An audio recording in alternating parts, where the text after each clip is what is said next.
Bem, pessoal, dando continuidade na aula, vamos falar aqui sobre alguns tópicos adicionais sobre esses documentos que nós criamos aqui no PBDoc, certo?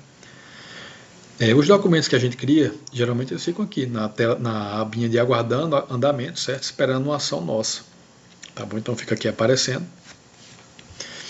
E aqui eu vou pegar como exemplo, por exemplo, aquela solicitação de documentos que eu criei a título de exemplo, né, para assinatura de Elias e Áurea. Eu vou só voltar aqui para mostrar um detalhe.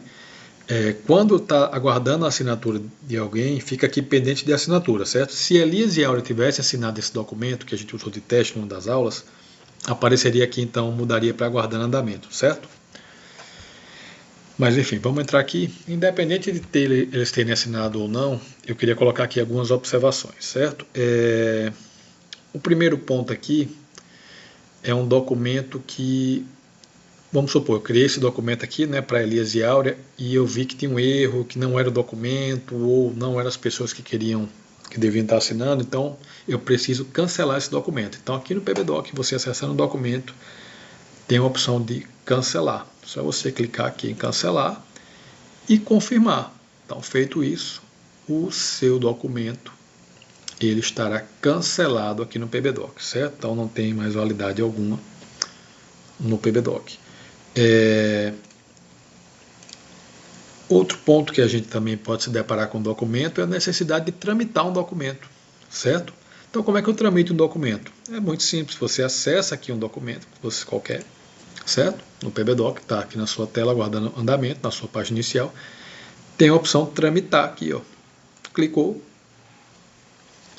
e aí você pode tramitar ou para lotação, que é um setor, GEA, GCIT, chefia de gabinete, contadoria, ou pode tramitar para uma pessoa. Então, clica aqui, ó, clica aqui em destinatário, está a lotação, né?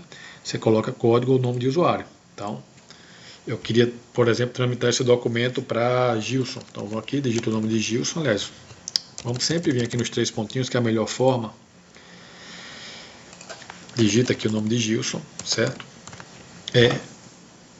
Vai pesquisar. Apareceu aqui. Opa, deixa eu ver aqui o que aconteceu.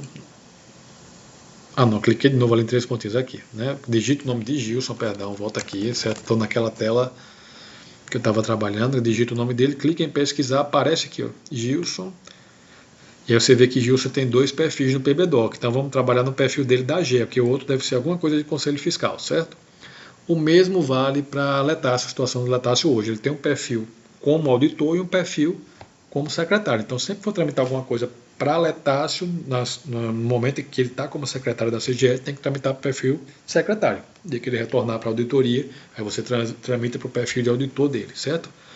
Então, perfil de Gilson, tem 2 perfis, um de gerente operacional aqui. Clico. Clicando em OK, resolveu. O processo foi tramitado para Gilson.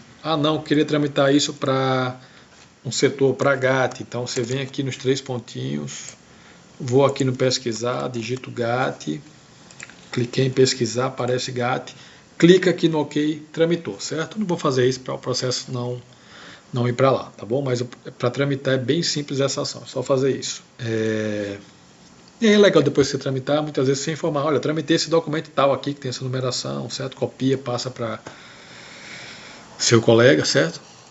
E aqui eu vou falar sobre outra ação que a gente pode fazer e que é importante que vocês façam para não ficar acumulando documento aqui na sua mesa virtual, que é para arquivar um documento no PBDoc, certo? O PBDoc ele tem uma função aqui de arquivo corrente. Eu particularmente não gosto dessa função. Primeiro porque ele acaba mantendo o documento ainda na sua tela inicial, certo? Se eu clicar aqui em arquivo corrente, ele vai, em tese, arquivar no PBDoc, mas ele continua aparecendo ainda na tela inicial aqui nessa parte de outros, certo? Então aqui o que é que a gente convencionou na CGE? Quando a gente quer arquivar um documento, a gente vai lá no documento, certo? Preste atenção nisso. E vou usar novamente a função tramitar ou incluir documento, certo? Que é incluir documento, eu vou mostrar isso na próxima aula que a gente vai tratar de despacho, é a mesma, de processos, é a mesma coisa que você está incluindo um despacho, tá bom? Então, se você quer arquivar esse documento aqui, por exemplo, eu vou aqui em incluir documento, certo? Ele já está aqui previamente como despacho, porque esse incluir documento é uma forma de você já gerar despachos automáticos num documento pré-criado, certo? Então você vai vir aqui no destinatário, e aqui no destinatário você vai colocar, perdão, mais uma vez aqui nos 3 pontinhos, certo? Arquivo pesquisa, aí você vai achar aqui, ó, CGE arquivo, clicou aqui, certo? Nessa parte que tem texto do despacho, você vai digitar para arquivamento, certo? Atenciosamente. Atenciosamente, certo? Digitei aqui qualquer coisa e vem aqui, finalize e assino. Clico, vai aparecer uma tela que vai me pedir a minha senha, dá o OK, pronto. Ele foi lá para arquivamento no setor CGE arquivo, certo? Então, quando a gente quiser arquivar um documento no PBDoc, vamos usar isso que eu passei aqui para vocês, certo? Todos esses passos até clicar aqui em finalizar e assinar. E como eu disse, pessoal, muito importante que a gente faça esse procedimento, certo? Porque aí o documento vai lá para o arquivo e ele sai da nossa mesa, certo? Deixa a nossa mesa mais limpa só para as coisas que são importantes para a gente. Eu tenho um monte de coisa aqui, ó, que eu preciso dar andamento, certo? E se eu não mandasse o que eu já concluí para o arquivo, ia ter uma imensidão de arquivos aqui, uma quantidade gigantesca, e para achar alguma coisa ia ficar bem complicado. Então, por isso que eu recomendo. Nunca deixe aqui esse aguardando andamento, a gente tem que tentar sempre limpar isso aqui, certo? Deixar o mínimo possível para que a gente possa deixar a nossa mesa organizada. Ok? Então, até a próxima aula.